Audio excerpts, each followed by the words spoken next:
दोस्तों, आज हम एक्सप्लेन करने वाले हैं एक्शन एडवेंचर से भरपूर मूवी की कहानी को जो आपको बहुत पसंद आएगी। तो चलिए शुरू करते हैं। मूवी की शुरुआत में हमें एक नवजात बच्चे को दिखाया जाता है जो ज्यूस और अल्कमिनी के प्यार की निशानी है। अल्कमिनी इंसान थी और ज्यूस देवताओं के राजा थे, और अल्कमिनी उस बच्चे का नाम हेरक्युलिस रखती है। लेकिन ज्यूस की रानी हेरा इस नाजायज रिश्ते से पैदा हुए बच्चे से खुश नहीं थी और इसलिए वह उसे मरना चाहती थी। जब हेरक्युलिस थोड़ा बड़ा हो जाता है तब हेरा 2 जहरीले सांपों को उसे मारने के लिए भेजती है। लेकिन ज्यूस का बच्चा भी ज्यूस की तरह ही शक्तिशाली होता है। वह दोनों सांपों को उनके अटैक करने से पहले ही खत्म कर देता है। जब हेरक्युलिस जवान हो जाता है तब सभी देवता उसे 12 असंभव कार्य सौंपते हैं जो साधारण इंसानों के बस की बात नहीं थी। लेकिन हेरक्युलिस इन सौंपे गए 12 कारनामों को अंजाम देने की काबिलियत रखता था। सबसे पहले वो एक 5 एफनों वाले सांप से लड़ता है। उसे मारने के बाद वो एक जंगली सुअर को अपने गदा के एक ही वार से खत्म कर देता है। ऐसे ही कई कारनामों को वह अंजाम देता है। लेकिन इन सब में सबसे खतरनाक कार्य था निमिया के शेर को मारना, जो एक राक्षस से कम नहीं था, क्योंकि उसकी खाल किसी भी अस्त्र शस्त्र से भेदी नहीं जा सकती थी। तब हेरक्युलिस उसे अपने हाथों से उसका जबड़ा तोड़ देता है। इसके बाद हमें एक लड़के को दिखाया जाता है जिसे लुटेरों के एक ग्रुप ने बांध रखा था, जो हेरक्युलिस का भांजा होता है। अब वो लड़का उन लुटेरों से कहता है, अभी भी वक्त है, मुझे छोड़ दो, क्योंकि अगर हेरक्युलिस यहां आ गया तो तुम में से कोई भी जिंदा नहीं बचेगा। इस पर वो सभी लुटेरे उसका मजाक उड़ाने लगते। तभी वहां पर हेरक्युलिस भी आ जाता है। अब लुटेरों का सरदार अपने लोगों से कहता है, उसे खत्म कर दो। अब हेरक्युलिस एक ही बार में 5 लोगों को ढेर कर देता है। यह देखकर सभी लोग उससे डरने लगते हैं। अब लुटेरों का सरदार अपने सभी लोगों को उसका सिर काटने का आदेश देता है। इसके बाद हेरक्युलिस और उसके साथी एक एक करके सभी को मार देते हैं। अब हमें एक बार का सीन दिखाया जाता है जहां पर हेरक्युलिस और उसके साथी खूब एंजॉय कर रहे होते हैं। इसके बाद हेरक्युलिस और उसका साथी सोने के सिक्कों को देखते हैं जो उन्हें उनके काम के बदले में मिले थे। अब हेरक्युलिस कहता है कि हमें एक और काम मिल जाए तो हम सब अमीर हो जाएंगे और चैन की जिंदगी जिएंगे। तभी उनके पास राजा कोटिश की बेटी आती है और वह उनसे कहती है कि हमें आपकी जरूरत है। हमारे अपने लोगों ने हमारे साथ धोखा किया है और इस गृह युद्ध के चलते हर दिन फसलें खराब हो रही हैं और बेगुनाह लोग मारे जा रहे हैं। तब हेरक्युलिस का साथी उससे कहता है कि अभी हमारे पास समय नहीं है और अगर इनाम की रकम ज्यादा मिलेगी तो हम आपका काम कर सकते। राजकुमारी उनसे कहती है, तुम तो योद्धा हो और योद्धा शान के लिए लड़ते हैं, धन कमाने के लिए नहीं। इस पर हेरक्युलिस उससे कहता है कि हमें अपने हथियारों के लिए धन की आवश्यकता पड़ती है। तब राजकुमारी कहती है, मेरे पिता राजा कोटिश बहुत धनी हैं, जो आपको सोने में तोल देंगे। यह सुनकर हेरक्युलिस और उसके साथी उनकी ओर से लड़ने के लिए राजी हो जाते हैं। इसके बाद हेरक्युलिस और उसके साथी राजकुमारी के साथ राजा कोटिश के महल में पहुंच जाते हैं। राजा कोटिश का महल बहुत ही संपन्न लग रहा होता है और वहां पर एक बड़ी मूर्ति स्थापित की गई थी जो ज्यूस की पत्नी हेरा की थी।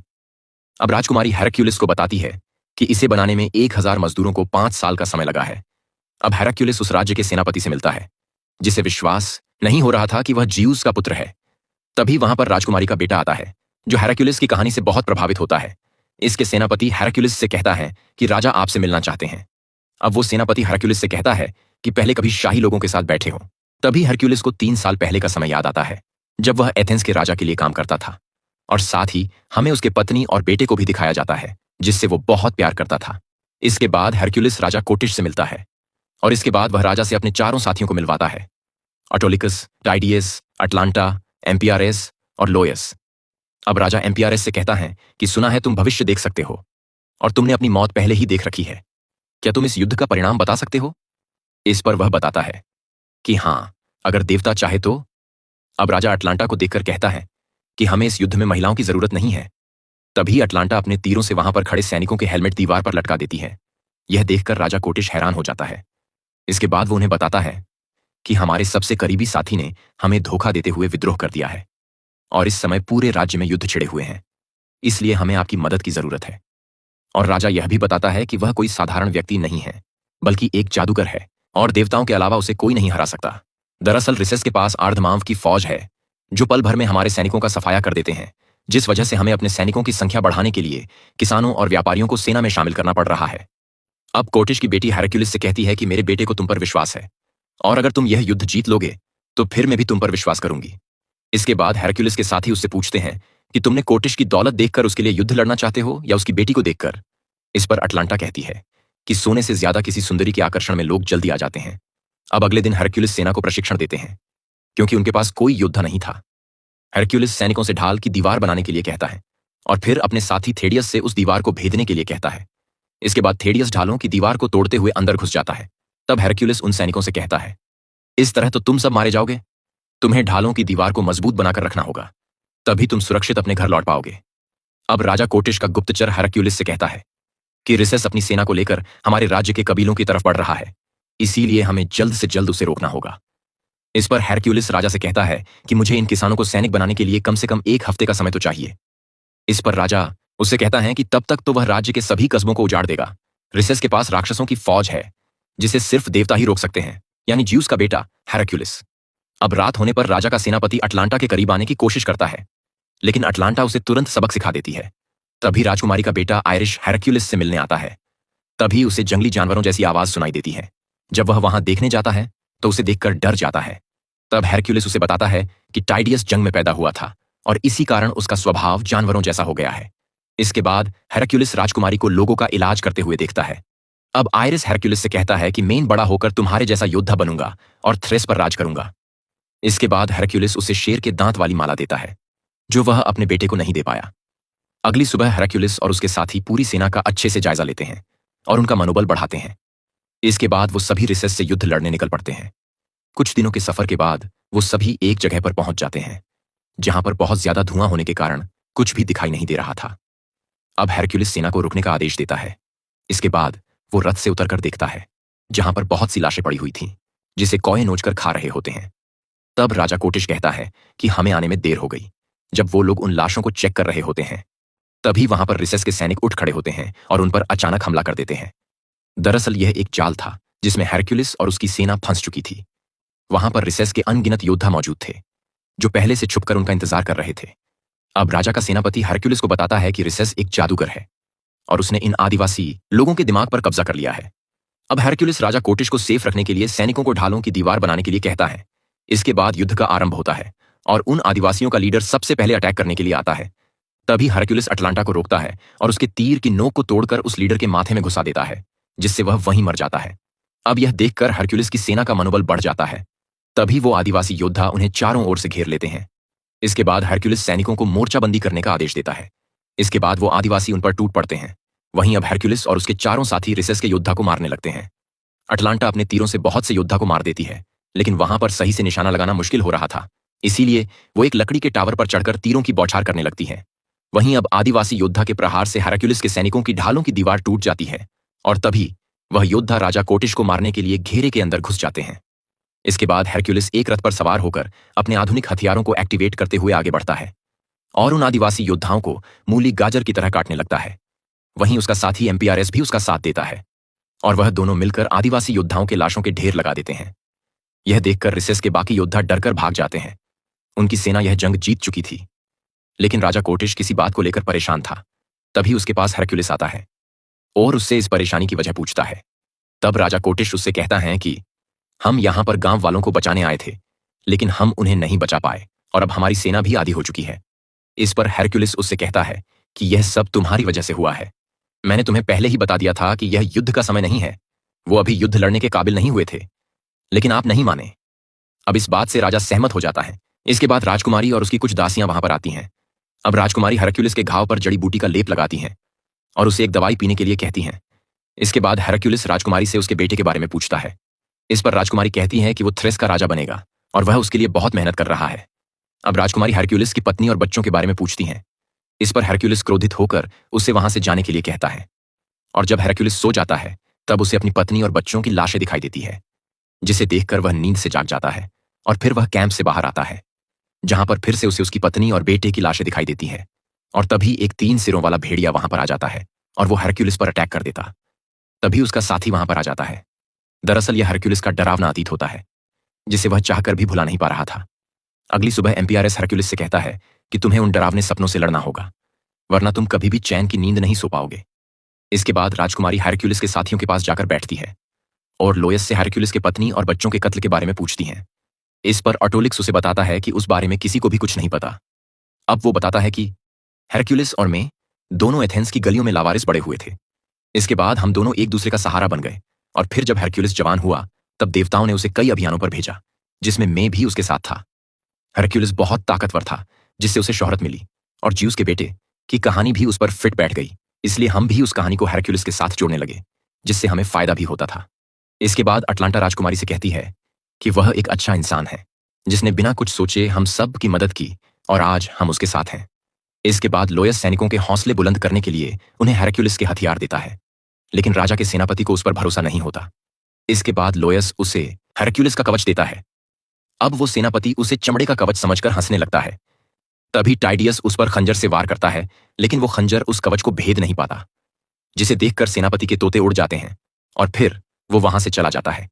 अब हेरक्युलिस और उसके साथी सैनिकों को लड़ना और तीर चलाना सिखाते हैं। इसके बाद अटोलिकस सेना को ढाल की दीवार बनाने के लिए कहता है और फिर टाइडियस दीवार की मजबूती चेक करता है और टकराकर गिर जाता है। वहीं अटलांटा सैनिकों को तीरंदाजी सिखाती है और हेरक्युलिस का भांजा छुपकर तलवार चलाना सीख रहा होता है। तभी सेनापति उसे देख लेता है। इसके बाद वो सभी रिसेस से लड़ने की योजना बनाते हैं। वहीं राजा का गुप्तचर उन्हें रिसेस के रुकने की जगह बताता है, जो कि इरोटिकस पर्वत के पास है। अब सभी सैनिक जंगलों के रास्ते आगे बढ़ते हैं और अब वह उस जगह तक पहुंच जाते हैं जहां पर उन्हें रिसेस की सेना तैयार मिलती है। तभी हेरक्युलिस को पहाड़ी पर अर्धमांव की सेना दिखाई देती है, लेकिन जैसे ही वो नीचे आते हैं तब हमें पता चलता है कि वह एक छलावा था। अब रिसेस राजा कोटिश से कहता है कि तुम फंस चुके हो, हमारी सेना ने तुम्हें चारों ओर से घेर लिया है, या तो तुम हथियार डाल दो तो मैं तुम्हें माफ कर दूंगा। लेकिन राजा का सेनापति उससे युद्ध करने के लिए कहता है। तभी वो गुप्तचर अपना हेलमेट उतारता है, मतलब उसने ही रिसेस को उनके आने की खबर दी थी। इसके बाद दोनों सेनाओं में युद्ध आरंभ हो जाता है। अब हेरक्युलिस अपनी सेना को मोर्चेबंदी करने का आदेश देता है। वहीं अटलांटा तीरों से रिसेस की सेना पर वार करती है। हेरक्युलिस और उसके साथी पूरी जी जान से लड़ रहे होते हैं। अब रिसेस के सैनिक उन पर तीरों पर आग लगाकर अटैक करते हैं, लेकिन हेरक्युलिस की सेना ढाल का प्रयोग करती है। अब रिसेस से बहुत से सैनिक मारे जा चुके थे, लेकिन हेरक्युलिस की पूरी सेना सही सलामत होती है। जब हेरक्युलिस सेना को आगे बढ़ने का आदेश देता है तब रिसेस की सेना भाग जाती है, लेकिन रिसेस अपनी हार नहीं मानता और अकेला ही उनसे भिड़ने आता है। तभी हेरक्युलिस उसके घोड़े को उठाकर पटक देता है और फिर युद्ध समाप्त हो जाता है। इसके बाद राजा कोटिश की सेना रिसेस को बंदी बनाकर कोटिश के महल में लाया जाता है। इसके बाद राजा का सेनापति रिसेस का मजाक उड़ाता है। तभी हेरक्युलिस वहां पर आ जाता है और उसे रोकता है। तब रिसेस हेरक्युलिस से कहता है कि तुमने राजा कोटिश का साथ देकर सही नहीं किया। अब हेरक्युलिस उससे कहता है कि तुमने कोटिश के लोगों पर आक्रमण क्यों किया। अब रिसेस कहता है कि इस पूरे राज्य पर कब्जा जमाने के लिए कोटिश ने तुम्हें झूठ बोला है। अब रात में जीत का उत्सव मनाया जाता है, जिसमें राजा कोटिश का राज्याभिषेक किया जाता है, क्योंकि अब वह पूरे राज्य पर कब्जा कर चुका था। वहीं रिसेस को बंदी बनाकर रखा जाता है। अब राजकुमारी रिसेस को पानी पिलाना चाहती है, लेकिन कोटिश उसे मना कर देता है। इसके बाद राजकुमारी वहां से चली जाती है और तभी हेरक्युलिस भी उसके पीछे जाता है और फिर वह उससे पूछता है कि तुमने मुझसे झूठ क्यों कहा। इस पर राजकुमारी उससे कहती है कि मेरे पति इस राज्य के राजा थे, लेकिन मेरे पिता ने मेरे पति को जहर देकर उनसे यह राज्य हड़प लिया। रिसेस मेरे पति का वफादार था और इसलिए वह मेरे पिता के खिलाफ हो गया और युद्ध छिड़ गया। लेकिन रिसेस निर्दोष है और मेरे पिता दोषी हैं, लेकिन मैं अपने बेटे आइरिस की वजह से अपने पिता का विरोध नहीं कर सकती, क्योंकि मेरे पिता के बाद मेरा बेटा ही इस राज्य का उत्तराधिकारी होगा और मैं उसे राजा बनते हुए देखना चाहती हूं। अब हेरक्युलिस उससे कहता है कि तुम जानती हो ऐसा कभी नहीं होगा। इसके बाद राजकुमारी हेरक्युलिस से रिक्वेस्ट करती हैं कि तुम मेरे बेटे को यहां से ले जाओ और उसे अपने जैसा बनाओ। तभी वहां पर राजा का सेनापति आ जाता है और हेरक्युलिस से कहता है कि तुम्हें राजा ने बुलाया है। अब हेरक्युलिस वहां पर जाता है, जहां अटोलिकस उसे बताता है कि हमें अब सोना नहीं मिलने वाला। अब हेरक्युलिस राजा के पास जाता है और उससे कहता है कि आपने हमें धोखा दिया है। इस पर राजा उससे कहता है कि तुम भाड़े के टट्टू हो और तुम मुझे सिखाओगे मुझे क्या करना चाहिए था। जब मैं थ्रेस का सेनापति था तब से मैं इस राज्य का राजा बनने का सपना देख रहा हूं और तुमने मेरे इस सपने को पूरा करने में मेरी मदद की है, इसके लिए शुक्रिया। और अब मैं पूरी यूनान सल्तनत पर राज करना चाहता हूं और जो तुमने मेरी सेना को सिखाया है वह सेना अब दूसरे सैनिकों को युद्ध के लिए प्रशिक्षित करेगी और इसी तरह समय बीतने के साथ मैं पूरे विश्व में अपना शासन कायम करूंगा और अगर तुम चाहो तो इस सेना की कमान संभाल सकते हो। इस पर हेरक्युलिस उससे कहता है कि आप चाहते हो कि मैं आपकी गुलामी करूं। अब राजा उससे कहता है कि ठीक है, जो तुम्हें चाहिए था वो तुम्हें जरूर मिलेगा, उसके बाद तुम जा सकते हो। इसके बाद हेरक्युलिस और उसके साथी अपना सोना लेकर जाने लगते हैं, लेकिन थ्रेस के लोगों को देखकर उसका मूड बदल जाता है और वो यहीं पर रुककर सब कुछ ठीक करना चाहता है। इस पर अटोलिक्स उससे कहता है कि तुम्हारा दिमाग तो ठीक है, हम जिसके लिए लड़े वो सोना हमें मिल गया है, अब यहां से चलते हैं और तुम्हें भी तो काला सागर जाकर शांति से जीना था। इस पर हेरक्युलिस उससे कहता है कि मुझे कभी शांति नहीं मिलेगी, तुम मेरे हिस्से का सोना भी रख लो। इस पर अटलांटा हेरक्युलिस से कहती हैं कि हम तुम्हारे लिए अपनी जान भी दे सकते हैं, हम तुम्हारे साथ हैं। इसके बाद हेरक्युलिस उनसे कहता है कि मेरा जो भी कर्ज तुम लोगों पर था वह चुकता हो चुका है, अब तुम सभी आजाद हो और जा सकते हो। तब अटलांटा उससे कहती हैं कि अगर मैं तुम्हारी जगह होती तो क्या तुम मुझे अकेला छोड़कर जाते। इसके बाद एमपीआरएस उनसे कहता है कि मैंने अपनी मौत देख ली है, आज रात में यहां पर मारा जाऊंगा, लेकिन इसके बावजूद मैं हेरक्युलिस के साथ हूं अब अटोलिक्स उन सभी के हिस्से का सोना अपने रथ में लेकर वहां से चला जाता है। इसके बाद वो पांचों फिर से महल में घुस जाते हैं, जहां पर राजा के सैनिक उन्हें घेर लेते हैं। अब राजा कोटिश भी वहां पर आ जाता है और हेरक्यूलिस से कहता है कि मैंने तुम्हें तुम्हारे काम के बदले सोना दे दिया, इसके बाद भी तुम यहां मरने के लिए वापस आ गए। अब राजा का सेनापति उससे कहता है कि मैंने राजकुमारी और हेरक्यूलिस की बातें सुन ली थी। वह दोनों राजकुमारी के बेटे को आपसे दूर ले जाने की साजिश कर रहे थे। यह सुनकर राजा राजकुमारी के बेटे को उससे छीन लेता है। इसके बाद राजकुमारी का बेटा आयरिश हेरक्यूलिस को शेर का दांत वापस दे देता है। अब राजा का सेनापति हेरक्यूलिस को एक ही वार में बेहोश कर देता है। जब हेरक्यूलिस की आंख खुलती है तब वह जंजीरों से बंधा हुआ होता है। तभी उसे वही 3 सिरों वाला भेड़िया नजर आता है, जो अक्सर उसके विजन में आकर उसे परेशान कर देता है। लेकिन इस बार वह 3 अलग अलग भेड़िए होते हैं, जो एथेंस के राजा इरीथियस के पालतू थे। तभी राजा कोटिश भी वहां पर आ जाता है और वह हेरक्यूलिस से कहता है कि हम दोनों मिलकर पूरे यूनान पर राज करेंगे। अब इरीथियस हेरक्यूलिस से कहता है कि तुम्हें इन भेड़ियों को देखकर कुछ याद आया, क्योंकि ये भेड़िए तुम्हें जानते हैं। अब हेरक्यूलिस उससे कहता है कि उस दिन यह भेड़िए वहीं पर थे जब मेरी पत्नी और बच्चों का कत्ल हुआ। इसके बाद हेरक्यूलिस को सब कुछ समझ में आ जाता है और वह उससे पूछता है कि तुमने ऐसा क्यों किया, मैंने तो तुमसे कुछ भी नहीं मांगा था। इस पर इरीथियस उससे कहता है कि यही तो दिक्कत है कि तुम्हें कुछ नहीं चाहिए था, और जिसे कुछ नहीं चाहिए उसे हम कैसे खरीद सकते थे। एथेंस के लोग तुम्हें पसंद करते थे और इस वजह से मैं तुम्हें खत्म भी नहीं कर सकता था, और इसलिए मैंने तुम पर आरोप लगाकर तुम्हें बदनाम कर दिया, ताकि एथेंस के लोग तुमसे नफरत करने लगें, जिससे हमेशा के लिए मैं राजा बना रहूं। और इसी वजह से मुझे तुम्हारे बीबी बच्चों को भी रास्ते से हटाना पड़ा। मेरे यह पालतू भेड़िए जब तुम्हारे बच्चों की हड्डियां खा रहे थे तब वह बहुत चिल्लाए, लेकिन हेरक्यूलिस एथेंस का देवता तो बेहोश पड़ा था। अब यह जानकर हेरक्यूलिस बहुत गुस्सा आता है, लेकिन जंजीरों में जकड़े होने के कारण वह हिल भी नहीं पा रहा था। तभी राजा कोटिश हेरक्यूलिस के सभी साथियों को मारने का आदेश देता है, और शुरुआत वो अपनी बेटी से करता है। अब राजकुमारी अपने पिता से कहती है कि तुम एक हैवान हो, तुम पिता कहलाने के लायक नहीं हो। अब राजा के सैनिक राजकुमारी की गर्दन काटने वाले होते हैं। तभी एम्पियरस हेरक्यूलिस को उसके 12 कारनामों को फिर से याद कराता है और उससे कहता है कि तुम खुद पर विश्वास करो, तुम कोई साधारण इंसान नहीं हो। इसके बाद हेरक्यूलिस उन जंजीरों को तोड़ देता है और राजकुमारी को बचा लेता है। इसके बाद कोटिश उन भेड़ियों को छोड़ देने का आदेश देता है। अब वो तीनों भेड़िए हेरक्यूलिस पर टूट पड़ते हैं और उसे हर जगह से नोचने लगते हैं। अब हेरक्यूलिस एक एक करके तीनों भेड़ियों का सफाया कर देता है, जिसे देखकर राजा कोटिश के पसीने छूट जाते हैं। अब हेरक्यूलिस उसके साथियों को आजाद करता है। इसके बाद वो सभी सैनिकों को मारते हुए आगे बढ़ते हैं। तभी एक सैनिक एम्पियरस के ऊपर भाले से अटैक करता है। अब एम्पियरस समझ जाता है कि उसके मरने का समय आ गया है, लेकिन तभी हेरक्यूलिस उस भाले को पकड़ लेता है और उससे कहता है थोड़ा और जी लो। वहीं राजकुमारी रिसेस को आजाद कर देती हैं। इसके बाद हेरक्यूलिस इरीथियस के पीछे जाता है। अब इरीथियस हेरक्यूलिस से अपनी जान की भीख मांगता है, लेकिन हेरक्यूलिस उससे कहता है कि माफी मांगनी है तो मेरे परिवार से मांगना। इसके बाद हेरक्यूलिस खंजर को उसके सीने में घुसा देता है, जिससे वो मर जाता है। लेकिन तभी राजा का सेनापति हेरक्यूलिस के गले में रस्सी डालकर उसे पटक देता है। फिर वो उसे मारने वाला होता है कि तभी लोयस पीछे से सेनापति की पीठ में खंजर घोंप देता है। जब वह सभी बाहर आते हैं तब राजा के सैनिक उन पर निशाना साधे खड़े होते हैं। अब हेरक्यूलिस उनसे कहता है कि मैंने तुम्हें युद्ध में प्रशिक्षण दिया है, इसीलिए तुम मेरा साथ दो। इस पर राजा कोटिश उनसे कहता है कि जो भी कोई उसका साथ देगा वो मरेगा। इसके बाद कोटिश राजकुमारी के बेटे को वहां पर लाकर हेरक्यूलिस से कहता है कि तुम अपने बच्चों को तो बचा नहीं सके, कम से कम इसे तो बचा लो और अपने हथियार नीचे रखकर सरेंडर कर दो। तभी वहां पर अटोलिक्स भी आ जाता है और कोटिश के सैनिकों को मारने लगता है।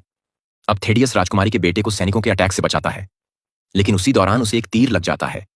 इसके बाद थेडियस राजा के सैनिकों पर टूट पड़ता है, लेकिन अब वह बहुत घायल हो जाता है। इसके बाद हेरक्यूलिस उसे उठाकर महल में ले जाता है, लेकिन वो उसे बचा नहीं पाता है। वहीं हेरक्यूलिस के साथी महल के दियों को गिरा देते हैं, जिससे वहां पर आग फैल जाती है और सैनिक आगे नहीं आ पाते। इसके बाद हेरक्यूलिस हेरा की मूर्ति को उखाड़कर फेंक देता है, जिससे बहुत से सैनिक दबकर मर जाते हैं और साथ ही राजा कोटिश भी मारा जाता है। और इसी के साथ यह शानदार मूवी यहीं पर खत्म हो जाती है।